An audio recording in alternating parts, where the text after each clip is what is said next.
Welcome to S-Class Institute of English in collaboration with Pragyansh Classes.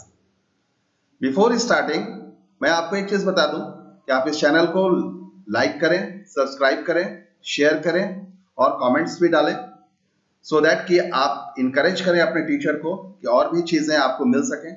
दूसरी बात कि आप YouTube के जो चैनल है इसके डिस्क्रिप्शन में जरूर जाएं। 9th और 10th के लिए टेलीग्राम का लिंक दिया हुआ है जिसमें आप नोट्स और अदर स्टडी मटेरियल्स को भी पा सकते हैं। दूसरी बात, इसमें बहुत जल्दीबाजी करनी होगी क्योंकि टेलीग्राम में बहुत लोग जुड़ रहे हैं। चलिए स्टार्ट करते हैं figures of speech a tiger in the zoo का, जो कि लिखा हुआ है लेस्ली नॉरिस से। तो लेस्ली नॉरिस ने ये टाइगर इन द जू लिखा है। पहले फिगर ऑफ स्पीच में हम लोग सीखते हैं राइम स्कीम क्या होती है, कविता की योजना क्या होती है। आपको पिछले 2 वीडियोस में मैंने बताया है कि राइम स्कीम कैसे हम लोग लेते हैं। जो भी लाइन होता है पोएम का, उसका जो अंतिम वर्ड होता है उसके साउंड को बेस करके हम ABC का मार्किंग करते हैं और फिर राइम स्कीम बना लेते हैं। साउंड चेंज होता है, उसका नाम बदलते जाते हैं। अगर एक साउंड है A है तो फिर अगर दूसरा साउंड आता है तो उसको B बना लेते हैं, फिर अगर तीसरा साउंड आता है तो उसको C बना लेते हैं। इस तरीके से नाम चेंज करते हैं। आइए स्टैंजा 1 में देखते हैं। 5 स्टैंजा इसमें है इस पोएम में। स्टैंजा 1 का जो राइम स्कीम है वो है ABCB। कैसे है?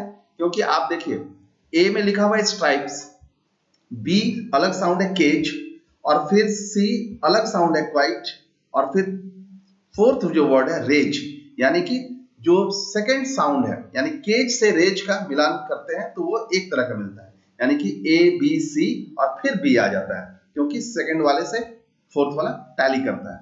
उसी तरीके से आप सेकंड स्ट्रैंजा में देखें ABCB है। अब यहां पर शैडो है A, ग्रास है B, फिर C, फिर B, यानी कि पूरे। अब आप देखिए स्ट्रैंजा 3 में भी वैसे ही चल रहा है ABCB, स्ट्रैंजा 4 में भी ABCB चल रहा है, स्ट्रैंजा 5 में भी ABCB चल रहा है, यानी कि सबके पूरे के पूरे स्ट्रैंजा, पांचों स्ट्रैंजा का एक ही राइम स्कीम है जिसका नाम है ABCB। अब आते हैं इसमें पोएट ने और क्या चीज यूज किया फिगर्स ऑफ स्पीच में। तो देखें पर्सनिफिकेशन यूज किया। पर्सनिफिकेशन के विषय में मैंने पिछले वीडियो में भी आपको बताया था कि कोई भी इनएनिमेट ऑब्जेक्ट हो जो एनिमल की श्रेणी में नहीं आता हो और वो उसके लिए हम ही, शी, इट, दे ये सब यूज करने लगते हैं, यानी कि मानव के लिए जो यूज होता है प्रोनाउन, वो प्रोनाउन हम लोग यूज करना शुरू कर देते हैं। इसीलिए इसका नाम मानवीकरण या अवतार लिखा गया। तो personification is to give human qualities to inanimate objects. Clear है? अब इसमें देखिए tiger is referred to he in place of it. Tiger को हर जगह पोएट ने टाइगर को इट की जगह पे ही से रिप्रेजेंट किया, यानी पुरुष वर्ग में माना है वो और उसको पुरुष जैसा मानता है। ठीक है, तो ये हो गया पर्सनिफिकेशन जो यूज हुआ पोएम के अंदर में। अब आते हैं देखते हैं क्या यूज हुआ है। अब मिलता है हमको मेटाफर मिलता है, यानी कि ये एक ऐसा रेटोरिकल डिवाइस होता है जिसमें हिडन कंपैरिजन किया जाता है बिटवीन द टू थिंग्स और द आइडियाज। जैसे मान लो इसमें थर्ड लाइन जो है फर्स्ट स्टैंजा का जो थर्ड लाइन है उसमें क्या है, on pads of velvet quite, ये इसमें लाइन यूज किया गया। अब यहां पर पोएट ने कंपेयर किया the pads of the tiger feet, उसको वेलवेट से कंपेयर किया गया। क्यों? क्योंकि जो तलवा है, जो तली है पैर का टाइगर का, वो इतना मुलायम है, इतना गद्देदार है कि जैसे वो वेलवेट की तरह है। तो both are soft and smooth when touched. Velvet को जैसा छुएंगे तो जितना मुलायम लगेगा उतनी मुलायम ये भी इसके पैर के तलवे भी लगेंगे। इसलिए यहां पर ये मेटाफर हो गया, यानी कि रूपक हो गया। अब आते हैं फोर्थ जो यूज किया गया है वो होता है मीटोनीमाई। मीटोनीमाई यूज किया गया है। मीटोनीमाई क्या होता है? ऐसे अलंकार होते हैं जिसमें किसी पदार्थ के लिए उनका नाम कहा जाता है। जैसे अब आते हैं this rhetorical device consists of the substitution of the name of an attribute or adjunct for that the thing meant। अब यहां पर इस पोएम में कैसे उस को छुपा करके कहा गया है, उसका नाम लिया गया है। कैसे?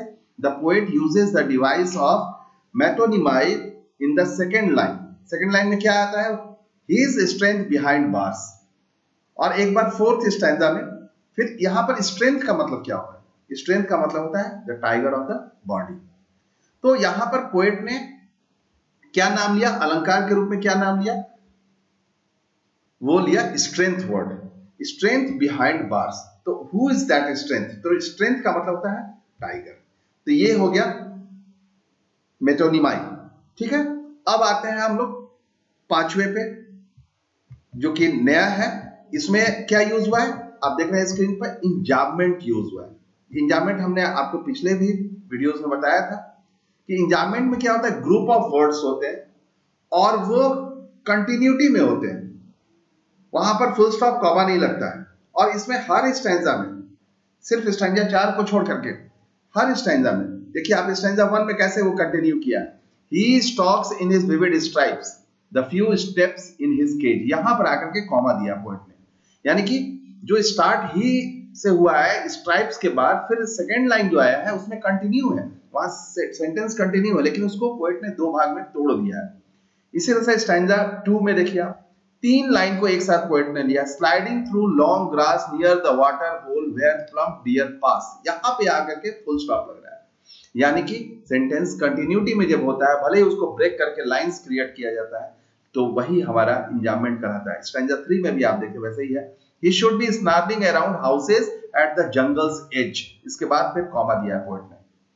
स्टैंजा 5 में फिर देखें, and stairs with his brilliant eyes and the brilliant stars, यहां पर तब फुल स्टॉप आता है। तो आप क्या देखें कि जब कंटिन्यूटी ऑफ द लाइन है और उसको ब्रेक करके भले ही लिखा गया है, तो वो लाइंस जो होते हैं वो झुंड में हो जाते हैं और दैट इज नोन एज इंजाममेंट। अब आते हैं हम जो नया चीज यूज किया गया, एजोनेस। इसमें क्या होता है कि रिपीटिशन ऑफ वावेल साउंड होता है। जब वावेल साउंड किसी लाइन में रिपीट करता है और उसको फोकस कर दिया जाता है, तो इसी को हम कहते हैं एजोनेंस, स्वरों की एकता। स्टैंजा 1 में ऐसा यूज हुआ है, यूज ऑफ वावेल साउंड आई का यूज हुआ है। इन हिज विविड स्ट्राइप्स, आप देखिए इन का आई, हिज का आई, विविड में 2 बार आई और स्ट्राइप्स में 1 बार आई। ये सारा आई आई आई आई का रिपीटिशन जो है, यही जो है वावेल का रिपीटिशन, यानी वावेल साउंड का रिपीटिशन करता है। स्टैंजा 3 में फिर देखिए ओ का रिपीटिशन हुआ, शुड, अराउंड, हाउसेस, तीनों वर्ड में ओ लगा है। और स्टैंजा 3 में ही आई का भी रिपीटिशन हुआ है, बारिंग, हिज, व्हाइट, हिज। तो आप क्या देखें कि आई का फिर इसमें रिपीटिशन हो गया, ये सारे वॉवेल्स हैं। फिर स्टैंजा 4 में देखिए ई का रिपीटिशन हुआ है, ही लॉक्ड कंक्रीट सेल, तो ये चारों वर्ड में ई का रिपीटिशन हुआ है। स्टैंजा 5 में फिर आई का रिपीटिशन हुआ है, विथ हिज ब्रिलियंट, विथ में आई, हिज में आई और ब्रिलियंट में 2 बार आई। तो ये हम एजोनेंस के रूप में लेते हैं, यानी कि एक सेंटेंस में एक ही अल्फाबेट को और भी वॉवेल अल्फाबेट को रिपीट जब कर दिया जाता है तो वो हो जाता है एजोनेंस।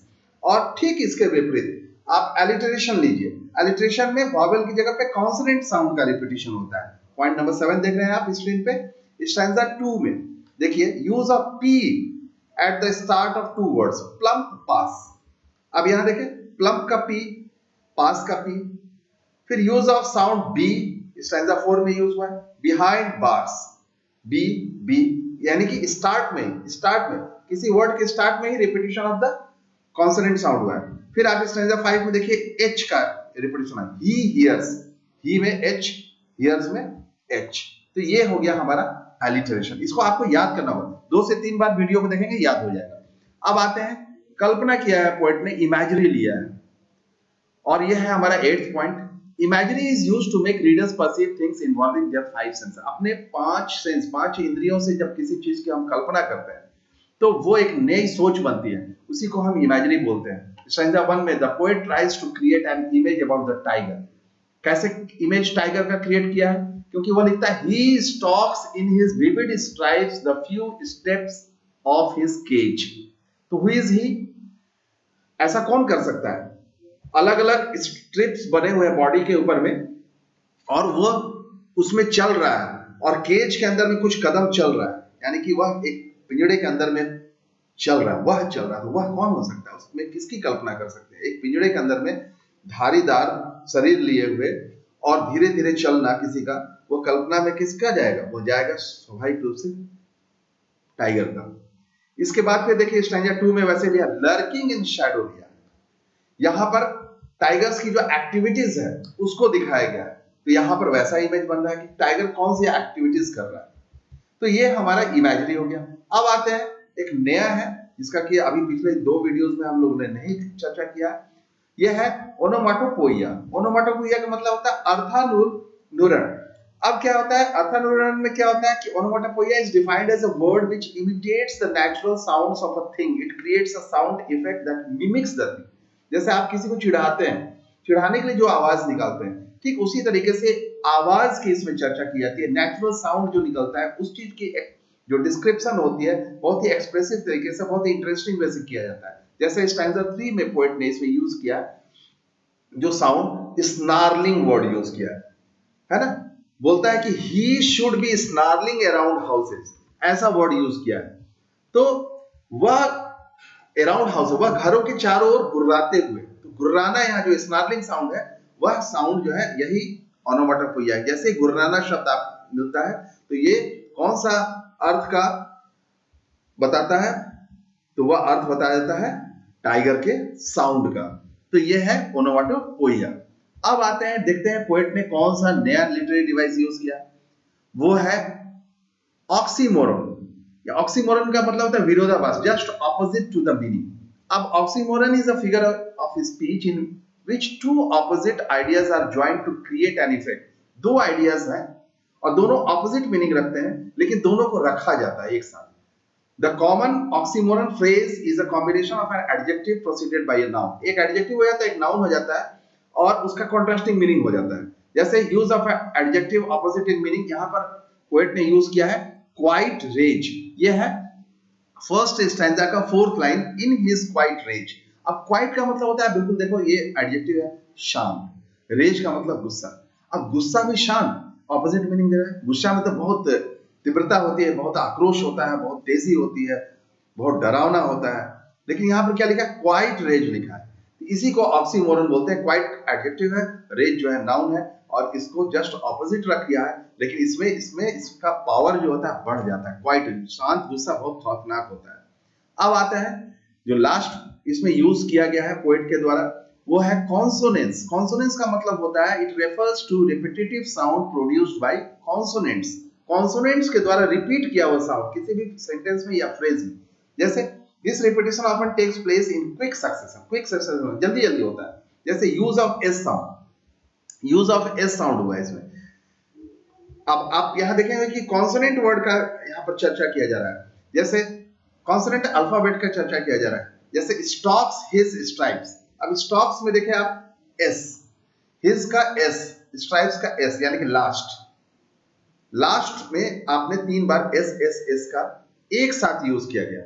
और इसमें एक चीज आप देखे होंगे कि जो स्टॉक्स हिज स्ट्राइप्स जो लिखा हुआ है, वो जो लास्ट एस है उसको लिख करके इसमें बताया गया है। ठीक है, तो ये जो लास्ट वाला जो एस एस एस आ रहा है, यही हमारा क्या बन जाता है, कॉन्सोनेंस बन जाता है। इसके बाद फिर आते हैं स्टैंजा 3 में, इसमें भी लिया गया है पोएट के द्वारा एस साउंड। जैसे his fangs his clause, his का एस देख रहे हैं लास्ट में, फैंग्स का एस लास्ट में, फिर हिज का एस लास्ट में, क्लॉज का एस लास्ट में। ये भी हमारा एक अनुरूप है, एक कॉन्सोनेंस है। अब आते हैं स्टैंजा 4 में, वहां पर फिर एस साउंड को पोएट ने लिया है और वह है हिज स्ट्रेंथ बार्स।